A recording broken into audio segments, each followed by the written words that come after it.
জগদ্ধাত্রী পুজোর সূচনাতেও এসআইআর এর সরব মুখ্যমন্ত্রী। বিভাজনের চক্রান্ত তোপ মমতার। কোনো বৈধ ভোটারের নাম বাদ বরদাস্ত নয়। পোস্টার মঞ্চ থেকেই চড়া সুরে চ্যালেঞ্জ।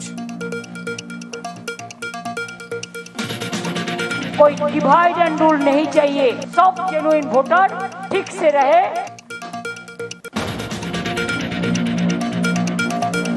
একুশে বাংলায় ভিত তৈরি করেছে বিজেপি। 26-এ ভিতের উপর ইমারত তৈরি করবে পদ্ম শিবির। বাংলায় সরকার গড়বে গেরুয়া শিবির।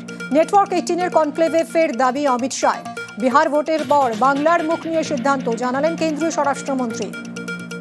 किसी चेहरे को आगे करके लड़ेंगे कि जैसे पहले मोदी जी को चेहरा मानकर लड़ रहे थे वैसे ही लड़ेंगे बंगाल में? नहीं, वो तो बंगाल यूनिट को तय करना है। अभी बैठे भी नहीं है, सभी लोग बिहार में लगे हैं। जब चुनाव आएगा तब तय करेंगे। বাংলায় এসআইআর এর মধ্যেই বিএলওদের কড়া হুঁশিয়ারি কমিশনের। আজ দুপুর 12টা পর্যন্ত ডেডলাইন। সময়সীমার মধ্যে নিয়োগপত্র না নিলে সাসপেন্ড। জেলা শাসক ইয়ারোদের নির্দেশ ইসির।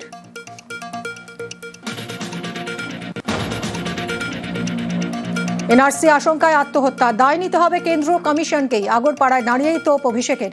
বাংলাকে বাগে আনতেই চক্রান্ত। তৃণমূল জামানায় একজনেরও নাম বাদ নয়। চ্যালেঞ্জ ছড়েই আজ প্রতিবাদ মিছিলের ডাক।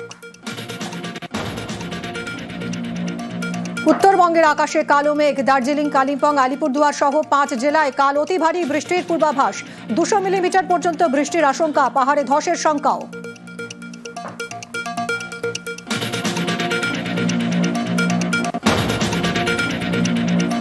দক্ষিণবঙ্গে হাওয়া বদল। উপকূলের জেলায় কমবে বৃষ্টি। হালকা ভিজতে পারে কলকাতা।